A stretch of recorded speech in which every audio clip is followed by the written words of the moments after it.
بسم اللہ الرحمن الرحیم رب اشرح لی صدری ویسر لی امری واحلل عقدۃ من لسانی یفقہوا قولی۔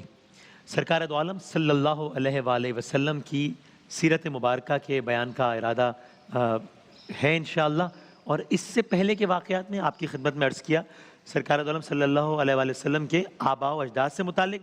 آج انشاءاللہ جشن آمد رسول سرکار دو عالم صلی اللہ علیہ وآلہ وسلم کی دنیا میں آمد سے متعلق تذکرہ کریں گے انشاءاللہ۔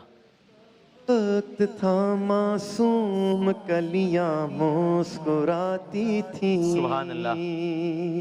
ہوائیں خیر مقدم کے ترانے گنگناتی تھیں، ابھی جبریل اترے بھی نہ تھے کعبے کے منبر سے، اتنے میں صدا آئی یہ عبداللہ کے گھر سے، سبحان اللہ۔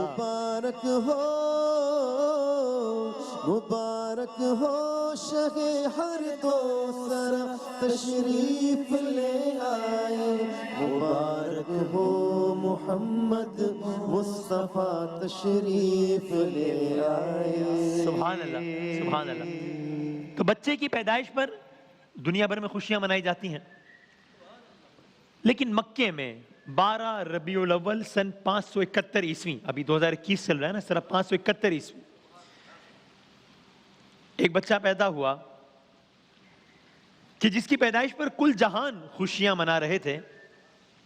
ہاں کوئی ایک ایکسیپشن تھا، نثار تیری چہل پہل پہ ہزاروں عید ربیع الاول، سوائے ابلیس کے جہاں میں سبھی تو خوشیاں منا رہے ہیں، یہ ایک ہی ایکسیپشن تھا۔ سبحان اللہ۔ ہاں کل جہاں خوشیاں منا رہے تھے، لیکن ساتھ ہی مکے والے اور خاص کر بنو ہاشم کے لوگوں میں خوشی کے ساتھ ساتھ ایک عجیب سی کسک تھی۔ ہاں، اور وہ کسک اس بات کی تھی کہ اس حسین و جمیل بچے کو سب دیکھ رہے تھے، لیکن یہ بچہ اپنے باپ کو اور اس کا باپ اسے دیکھنے سے محروم تھا، کیونکہ والد گرامی حضرت عبداللہ بن عبد المطلب جو بنی ہاشم کی آنکھوں کا تارا تھا، جنہیں اللہ نے 100 اونٹوں کی قربانی کے بدلے زندہ رکھا تھا، اگر کل کا واقعہ ذہن میں ہو، لیکن وہی حضرت عبداللہ بھری جوانی میں مدینے کے سفر کے دوران خالق کے حقیقی سے جا ملے تھے۔ تو سرکار دو عالم صلی اللہ علیہ وآلہ وسلم جب دنیا میں آئے ہیں، والد محترم پہلے ہی وصال فرما چکے تھے، اور یہ بچہ کیسا تھا؟ یہ بچہ کیسا تھا؟ چہرہ تھا کہ لوگوں کی نظریں ہی نہیں ہٹتی تھیں، دائیوں نے کبھی ایسا بچہ دیکھا ہی نہیں تھا، ہاں دیکھا ہی نہیں تھا۔ اور جب یہ بچہ سردار مکہ حضرت عبد المطلب جو اس بچے کے دادا تھے، حضرت عبداللہ کے والد حضرت عبد المطلب جو اس بچے کے دادا تھے، جب یہ بچہ ان کے ہاتھوں میں گیا نا، تو انہیں محسوس ہو گیا کہ ان کے ہاتھوں میں کوئی عام بچہ نہیں ہے، کوئی بہت خاص ہستی ہے۔ ہاں یہ وہی عبد المطلب ہیں جن کے ہاتھوں میں ان کے اپنے بچے اور پھر اپنے بچوں کے بچے بھی پیدا ہونے کے بعد دیے جاتے رہے، لیکن جو شان اس بچے کی تھی وہ عبد المطلب کی آنکھ نے کبھی دیکھی نہیں تھی۔ سبحان اللہ۔ عبد المطلب نے کیا نہیں دیکھی تھی؟ وہ چشمے فلک نے نہیں دیکھا تھا اس سے پہلے کبھی یہ منظر۔ سبحان اللہ۔ ہاں تو عبد المطلب باقی بچوں کو مبارکباد دے کر واپس کر دیتے تھے، لیکن اس بچے کو نہ جانے کیوں حیرت انگیز طور پر ماں کو واپس نہ کیا۔ پھر کیا کیا؟ جانے کیوں عبد المطلب کے قدم خود بخود خانہ کعبہ کی طرف اٹھ گئے، اور اب بچے کو لیے طواف کیے جاتے ہیں۔ ایک جملہ کہہ دوں، گویا بچے نے پیدا ہونے کے بعد جو پہلا باقاعدہ کام کیا وہ رب کعبہ کے گھر کا طواف تھا۔ اللہ اکبر۔ اور آپ جانتے ہیں ابرہہ کا واقعہ بھی ہوا ہے کچھ عرصے پہلے، اسی سال ہوا ہے، یہ عام الفیل ہے جب سرکار کی ولادت ہوئی ہے۔ تو وارث کعبہ، کسے معلوم تھا کہ کعبے کا طواف کرنے والا بچہ وہ عظیم انسان بنے گا؟ کعبے کا طواف کرنے والا یہ بچہ وہ عظیم انسان بنے گا جس کے گرد پوری دنیا طواف کرے گی۔ اللہ اکبر۔ بعدس خدا بزرگ توئی، قصہ مختصر، بات ختم۔ کیا کہنے؟ دنیا میں احترام کے لائق ہے جتنے لوگ، میں سب کو مانتا ہوں، مگر مصطفیٰ کے بعد صلی اللہ علیہ وآلہ وسلم۔ صلی اللہ علیہ وآلہ۔ آگے بڑھتے ہیں، بچہ ماں کو دیا گیا، اب نام رکھنے کا معاملہ آیا۔ جب نام رکھنے کا معاملہ آیا تو بہت سے نام تھے، لیکن کوئی ایسا نام نہ تھا جو اس بچے پر ایسا جچتا کہ حق ادا ہو جاتا، بس بچے کا نام رکھا گیا محمد صلی اللہ علیہ وآلہ، یعنی صلی اللہ علیہ وآلہ وسلم، یعنی وہ ذات جس کی بس تعریف ہی تعریف ہو، بس توصیف ہی توصیف ہو۔ اب باوجود یہ کہ مکہ یوں دیکھا جائے تو ذرا ایک متمدن دنیا سے دور ایک جگہ تھی، اور عرب قبائل کسی ایک حکومت کے ماتحت نہیں تھے، ہر قبیلے کی اپنی اپنی حکومت تھی، لیکن اس کے باوجود پوری زبان کے معاملے میں پوری دنیا میں عرب کو ایک ممتاز حیثیت حاصل تھی۔ زبان کے معاملے میں عرب کا کوئی مقابلہ نہیں کر سکتا تھا۔ اس کی آپ وسعت کا اندازہ اس بات سے لگائیے کہ ان کے ہاں گھوڑوں اور تلواروں کے بھی ایک ایک نہیں سینکڑوں نام ہوتے تھے۔ ان کے ہاں شاعری کا سالانہ مقابلہ ہوتا تھا، اور جو نظم پہلے نمبر پر آتی تھی اس کو سال بھر کے لیے خانہ کعبہ میں لٹکا دیا جاتا تھا۔ بس ایک مرتبہ سورہ کوثر، بسم اللہ الرحمن الرحیم، انا اعطیناک الکوثر فصلی لربک وانحر انا شانئک هو الابتر، ایک مرتبہ سورہ کوثر عظیم شعراء کے سامنے پیش کی گئی، وہ صرف ان 3 آیات کو پڑھ کر حیرت زدہ رہ گیا۔ لکھا تھا بسم اللہ الرحمن الرحیم انا اعطیناک الکوثر فصلی لربک وانحر انا شانئک هو الابتر، نیچے وہ لکھ گیا ما ھذا کلام البشر، یہ کسی بشر کا کلام نہیں، ما ھذا کلام البشر، یہ کسی انسان کا کلام نہیں ہو سکتا۔ تو زبان کے معاملے میں یہ معاملہ تھا۔ حضرت عبد المطلب کی وفات، جب ان کی وفات ہوئی، ان کی بیٹیوں نے مرثیے لکھے، یعنی اس انداز سے زبان کا عالم تھا کہ جب گھریلو عورتیں زبان پر اس درجہ مہارت رکھتی ہیں، خود شعراء کا کیا حال ہوگا؟ اور ایسا کیوں ہوتا تھا؟ اس کے پیچھے ایک حکمت بھی تھی، وہ کیا تھی؟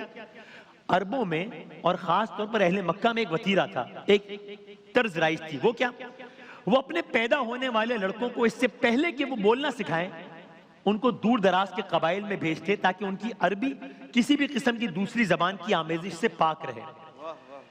اس لیے کہ مکے کے لوگ تجارت کرتے تھے، اور دوسرے ملکوں میں جانے کی وجہ سے ان کی زبان میں دیگر زبانوں کے الفاظ شامل ہونے کا امکان تھا۔ تو بس حسب دستور بنو سعد، جو زبان دانی میں معروف تھا، اس قبیلے کی بنو سعد کی کچھ عورتیں مکہ آئیں تاکہ وہ نوزائیدہ لڑکوں کو اپنے ساتھ لے جائیں، ان کی پرورش کریں۔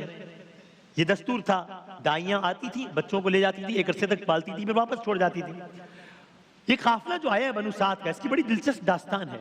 یہ قافلہ آیا ہے، یہ اسی سال کی بات ہو رہی ہے جب سرکار دو عالم صلی اللہ علیہ وآلہ وسلم کی ولادت ہوئی ہے۔ ہر دائی کو اپنے مطلب کا بچہ مل گیا، اور ساتھ ہی بچے کی پرورش کے لیے جو مناسب مال و متاع ہوتا ہے، جو پیسے ہوتے ہیں، جو فائنینشیل کمپنسیشن ہوتا ہے، وہ مل گیا۔ لیکن ایسی مکے میں ایک بچہ تھا جس کو ہر دائی دیکھ کر مبہوت تو رہ گئی، لیکن یہ تھا کہ بظاہر کا لفظ بڑا اہم ہے بھائیاں، بظاہر جتنا مال و متاع پرورش کے لیے دینا ضروری تھا، جو فائنینشیل کمپنسیشن، وہ اس وقت میسر نہیں تھا۔ تو اب کیا ہوا؟ سارے قافلے کی دائیوں نے ایک ایک بچہ گود لے لیا، سب اب یہ قافلہ واپس جا رہا ہے، بنو سعد سب واپس جانے لگے۔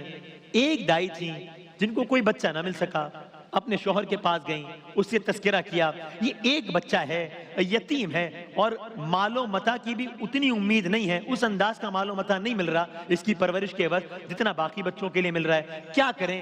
شوہر نے کہا دیکھو خالی ہاتھ تو جانا مناسب نہیں ہے، اس میں کوئی شک نہیں ہے کہ ہاں ہمارے اپنے گھر میں کھانے کو بہت کوئی اچھا بندوبست نہیں ہے، لیکن ہو سکتا ہے یہ بچہ ہمارے لیے برکت کا باعث بنے۔ ایسا ہی ہوا۔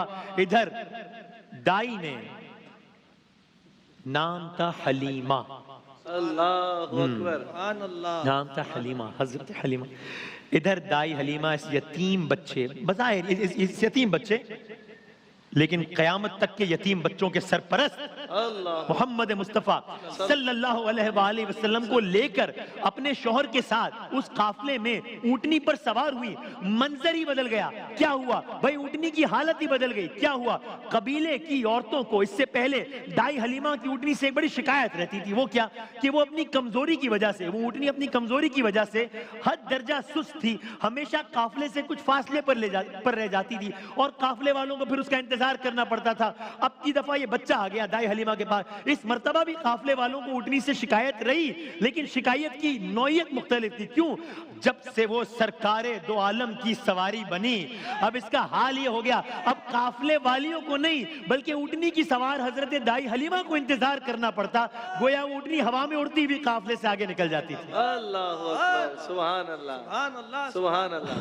اب جب پڑاؤ کا وقت آیا, کیا کہنا, دائی حلیمہ کو فکر ستانے لگی کہ سب اونٹنیوں کے دودھ دوہیں گے, ہم بھوکے پیاسے نہ رہ جائیں.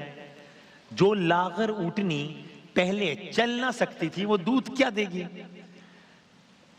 لیکن اب جب دیکھا تو حیرت کی انتہا نہ رہی اس بات پر کہ اس اونٹنی سے اتنا دودھ حاصل ہوا کہ اس سے قافلے والے بھی سیراب ہوئے.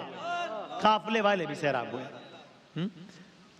اور کیوں نہ ہو, اس پر سوار ذات قاسم تھی, تقسیم کرنے والی تھی. دائی حلیمہ نے اپنی ہمجولیوں سے کہا کہ وہ بھی آ کر اس بابرکت دودھ سے اپنے برتنوں کو بھر لیں. بس پھر کیا تھا, پورا قافلہ صرف ایک لاغر اونٹنی کے دودھ سے سیراب ہو گیا. سبحان اللہ. بلکہ بقایا سفر کے لیے بھی قافلے والوں نے وہ دودھ محفوظ کر لیا. گویا وہ سارا سفر پانی کے بجائے دودھ ہی پی سے رہے. سرکار دو عالم صلی اللہ علیہ وآلہ وسلم کی ولادت باسعادت سے آج سیرت سرکار دو عالم کا باقاعدہ آغاز ہو گیا صلی اللہ علیہ وآلہ وسلم. اب یہ قافلہ جا رہا ہے, مکے سے چل پڑا ہے, بنو سعد ہے, اونٹنی ہے, دائی حلیمہ ہے, سرکار دو عالم صلی اللہ علیہ وآلہ وسلم ہے. قافلے کی منزل کب ہے, کیا ہے, وہاں کیا ہوتا ہے, واپس مکہ آتے ہیں یا نہیں آتے, کب آتے ہیں, یہ سب آپ کی خدمت میں عرض کریں گے کل انشاءاللہ. سبحان اللہ, سبحان اللہ.